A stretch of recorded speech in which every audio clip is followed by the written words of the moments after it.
How's it going, folks? I wanted to just hop on here really quickly and do a video because today has been a very challenging day for me, a very emotional day for me, emotionally draining.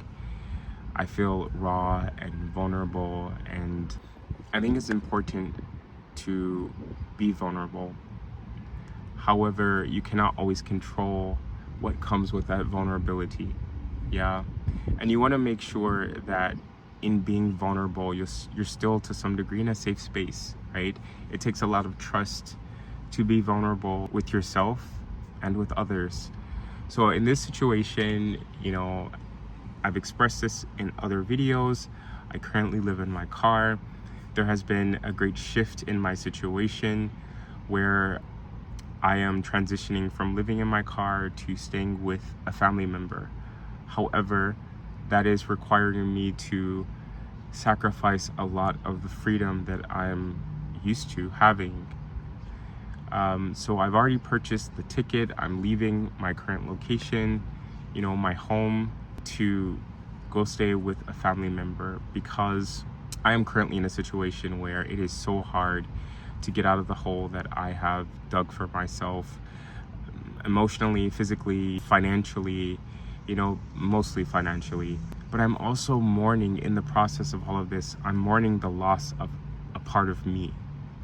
I'm mourning the closing of a chapter in my life and the opening of another. I'm mourning the loss of a business that I put so much of myself into, financially, physically, blood, sweat, and tears. I put so much of myself into this business, and then to lose the business or have to shut down the business, it's like a part of me that was thriving is now dead. So I am mourning the loss of that. And I think sometimes when people are so used to you having this strong facade, when you're an individual that has been through so much and you have survived so many things and overcome so many challenges, it's almost as if you aren't allowed to grieve, you aren't allowed to mourn. God forbid you feel something. And so today, that's kind of what I'm dealing with, where I allowed myself to be vulnerable with people that were close to me and expressed what I was going through. And I stand in my frustration. I take full accountability for not feeling happy today. I take full accountability for my period of mourning. I have a right to that because I know everyone has their way of processing emotions, but I have learned to process emotions in my own unique way. And one of those ways that I'm learning to process my emotions is through being vocal about how I feel. And I'm still learning to adjust my delivery with respect to and for others. I understand that sometimes the delivery may not be ideal and digestible for everyone. But my intention is just to be raw, to be purely candid, to be unapologetic, to be authentic in how I express myself. And when I did that today, it was challenged. I was told that, why are you reacting this way? Why are you feeling this way? Where is all of this coming from? And with respect to the individual that said these things, they're not currently in my situation. They don't understand the loneliness, the solitude. I feel like I'm on an island, right? I am isolated. Some of it is, self-inflicted, but a lot of it has come from, when I was told to lean on community. that community completely disappeared when my struggle started. And I'm not here to fault anyone. I'm just expressing what I'm attempting to do right now is express myself as authentically as I can and sharing as many details as I can to paint a picture. Yeah. So yes, there are other parties involved. I'm not faulting anyone. I'm just saying a lot of how I perceive things, how I have come to perceive this experience, it involves other people. And so I just felt so misunderstood today.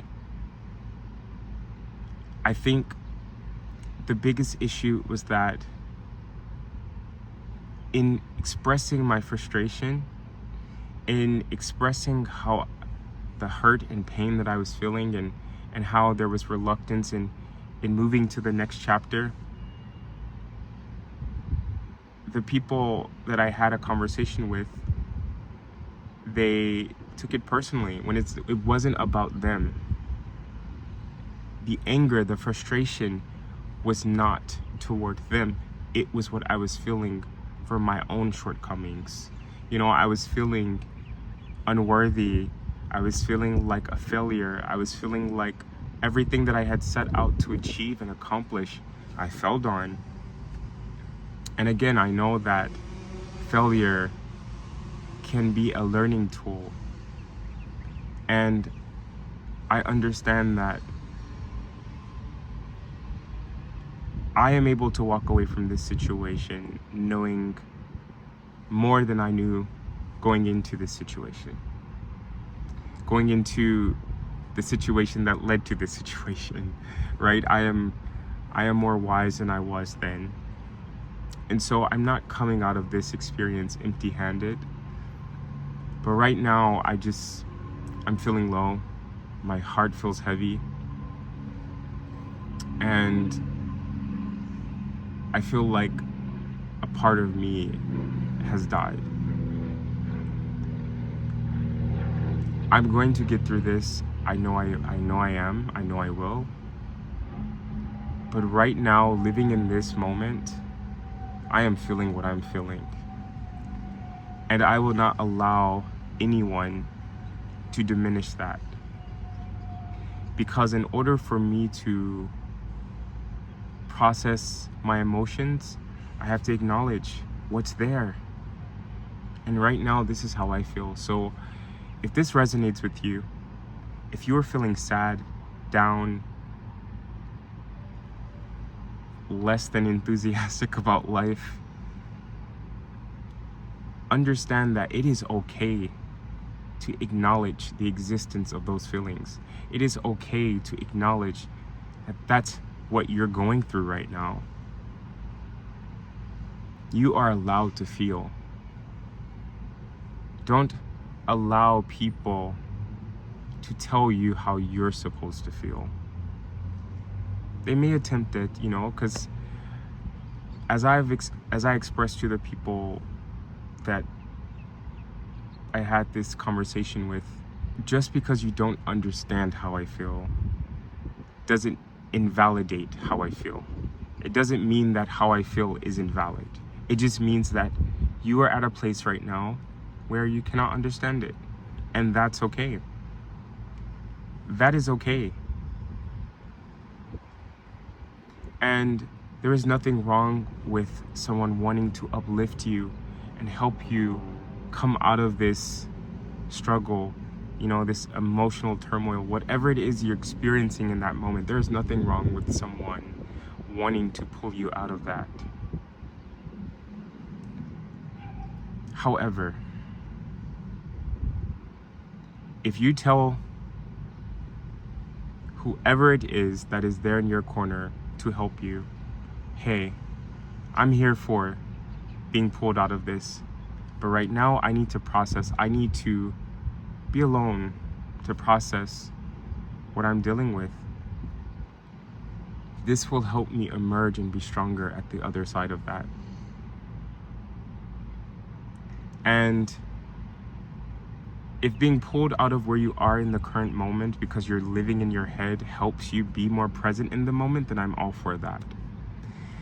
But I think for myself in this situation, I was living in the moment by processing my emotions. And that's why I'm here on this video now, because I am still processing how I feel, and I'm getting closer to understanding fully what my triggers were, how to overcome this by sharing this experience with you folks. So if you're able to pull any value from this, as I hope you will, please feel free to comment, let me know if you've had similar experiences. If you have words that you wish to share with me, that's the space to do it. And I encourage you to do so. Because just like I appreciate you allowing me to have a platform to share my experiences and stories, I want you to feel that you can also share yours. Feel free to like the video if you pulled any value from it. Feel free to subscribe if you would like to stay in the know with the content that I drop the next time. Anyway, take care, and I will see you in the next video.